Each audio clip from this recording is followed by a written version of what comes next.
мен тишим алдырып атам, бир жерим кесилип калат, мен силерге жуктуруп атам, баардыгыңар түшүнүшүңөр керек, ыйлашың керек болуп атат. Мен бизнес кылгым келген жокмун, сатып алып келип бирөөгө мени каралап, эменин кереги жок да, мен силерге жугуп калбасын деп вакцинацияны сурап атам. Вакцинация сайдырып алгыла, коммерцияга эмес, мамлекет өзүн алсын. Мамлекет өзүн алмайынча бизнес боло берет. Качан мамлекет өзүн алганда бизнестин баардыгын токтойт эле да. Эми мен басып жүргөнөн кийин, мага окшогондор 100 миңдер. Силер жакшына отурасыңар. Менин бир эле каным силерге жукса, сактана албайсыңар. Мага окшоп миңдеген, миллион деген акча тыксаңар дагы, алдыгысына кыргыздар каяка кеттик? Ош базары менен Дордойго чыгып көрүлөчү. Министрге кайрылып кетет элем.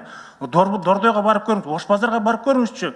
Же кааласаңыз сизге жуктуруп коюн ушулорну. Же нормально укта албайсыз, же нормально жашай албайсыз. Кандай кылыш керек буну? Ар кимиз өзүбүз тилемчи болуп, Индияга жүздөп кетип атабыз, бар алмаштырып келели деп. Гепатит Д болгонума мына мен дагы канча жашайын билбейм. Чыгып Москвадан лечение кылып келдим. Машинемди саттым, колумда акчаны бердим. Дагы кандай кылышым керек? Ошол жерде бир 2 мүнөт мени уга албайсыңар. 1 жылдан бери жалдырап жүрөм. Мен вакцинация кылып койгулачы. Мен силерден дароо сураган жокмун, акча сураган жокмун, мен боорум алдырмаштырайын деп. Менин суранганым ошол жөнөкөй жарандарга, акчасы жокторго вакцинация салып бергиле. Акчасы вообще калбай калгандарга кичине жардам кылып койсоңор, 20 жыл жашайт экен мага окшоп. Өлүп калып атат 5 жылдын ичинде. Дыга өтүп кеткенден кийин супер инфекция болуп өлүп, бардыгыбыз эле Кудайдан экен деп отурабыз. Бирок Кудайдан эмес, министрство көп иш кылып коюп атат. Ошол Кудайга шылташ үчүн.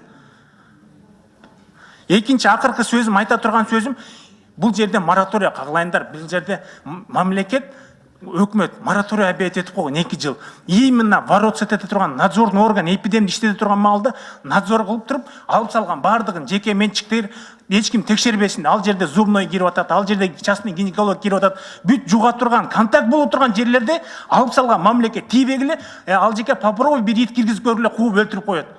Мурун хотя бы надзорный орган 5 прокуратурага барып 5 суроону мындай согласовать этип, анан текшерсе, азыр мышыгында кире албай калдык ал жака.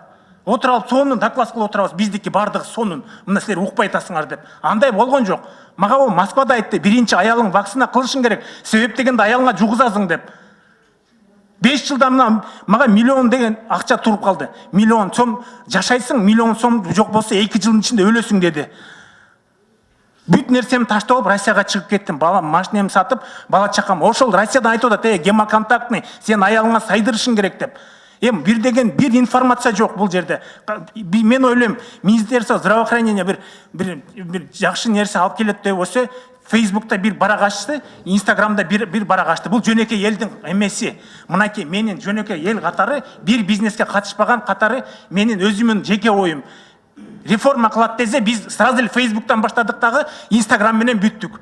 Жок дегиле, мейли анда мен унчукпай чыгып кетейин. Андай болгон жок дегиле. 10 000 доза алып келдик деп күлүп отурасыңар. Шерменде да 10 000 доза. Мен өткөндө айткам, 10 000 доза жөн доза ачпай эле койгулачы деп. Эмне деген, миллион деген население суранып атабыз. Миллион деген население, 500 000, 100 000 деген Кыргызстан үчүн гепатит аябай чоң цифра. 100 000 дагы башкасынан жуктурса, бир үй бүлөдө 3төн мен жуктурган врач дагы эле иштеп атат. Андай врачтардан 3000 штук экен. Медсестра, врач кирип, врачтан айтсаң айтат, жок, андай эмес, биздин врачтар окуган, перчатка кийет. Анда кантип жугузуп алды анда? Кантип жугузуп алды алар? Обязательно мен ушул жерге келип кыйкырышым керекпи? Анда бөйрөгүн алмаштырганда ошо келип кыйкырсын, башкалар келип кыйкырсын, чтоб силер бир нерсе кылыш үчүн. Чын-чынына келгенде ошондой болду де. Врачтар дагы эле иштеп атат. Албайсыңбы десе, андай болбойт. Жок дейт, ала албайсың. Айтып коеюн, до конца завершу. Мы не можем убрать, говорит, этого хирурга, который практикующий хирург. Сегодня он лечит, операцию. Говорит, почему? Потому что конвенциям по правам человека мы не можем. Укугу тебеленип калып атат. А мага окшогон 100 000дердин укугу тебеленбейт байбы? Кантип тебеленбейт? Тебеленип атпайбы? Мына мен тебеленип, мен башыма баш таш менен бир чапты, лезвие менен алабыз деп, мен гепатит болуп калдым. А мага окшогондор 100 000 да. Силер бир кишинин эмесин сактайм деп укугун 100 000 деген тебелеп атасыңар. Спид боюнча ошондой. Спид менен дагы иштеп атат врачтарыңар, министраңар. Жок дегиле, мен вообще унчукпай отурам мен. 1,5 жылдан бери сиздин советниңиз Космос Саревич, жаныңызга ошону суранат элем. Келбесин деп айлана канча нары барып бери келет.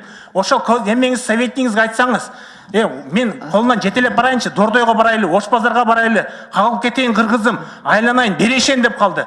Акчаңар жок болсо, мен де Чечебаевга деле айткам, иммунизацияда мен счет ачайлы, мен элден кайрылып, 20 жыл өлөм, 5 жыл өлөм, 10 жыл жашайынбы, акча топтоп счетуңарга салып берейин дедим. Рахмат. Космосаревич, азыркы бала чыркыраган чындыкты айтты. Үнү кырылдап, ыйлап туруп айтты. Адам баласы аран көтөрө турган акыйкатты айтты. Өлүм менен өмүрдүн ортосундагы өкүнүштү айтты. 100 000 деген адамдардын өтүнүчүн айтты. Сиз Уялбай ушуну угуп турдуңуз да актанып атасыз. Мен макул эмесмин деп. Уят, урматтуу министр. Уят. Ушул сөздү укпашыңыз керек болчу. Уккандан кийин мен кызматын таштап кетишим керек дешиңиз керек болчу. Аракет кылып атасыз деп. Ай, аракетиңизди көргөн жокпуз да. Биз коңгурооду ушул баланын оозунан угуп атпайбызбы? Сиз аракет кылсаңыз, коррупция менен күрөш жүрүп атат. Андан акча түшүп атат. Ошол акчанын гепатит менен күрөшөйүк. 100 000 деген адамдар куурап баратат, кургап баратат. Аманактап калбайык деп айтсаңыз болот беле? Биз колдоп берет элек го депутаттар.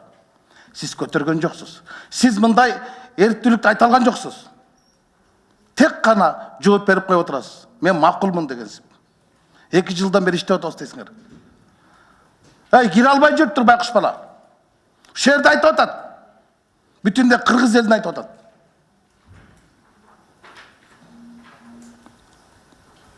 Көчмөндөрдүн оюн өткөргөнчө кеткен акчаны ушул айылга бериш керек болчу. Мына сиз ушул маселеди демилгелеп чыгышыңыз керек болчу. Ушундай жерлерди айтышыңыз керек болчу. Бизге каражат керек. Кыргызстандын калкынын мынча пайызы гепатит болуп калды. Каптап кетти, чумакалардан жаман экен деп. Айткан жоксуз да. Кымбат мууналарды алып атасыз. Уят. Мен толугу менен колдойм. Евгений Григорьевич, сиз көтөргөндө сенем.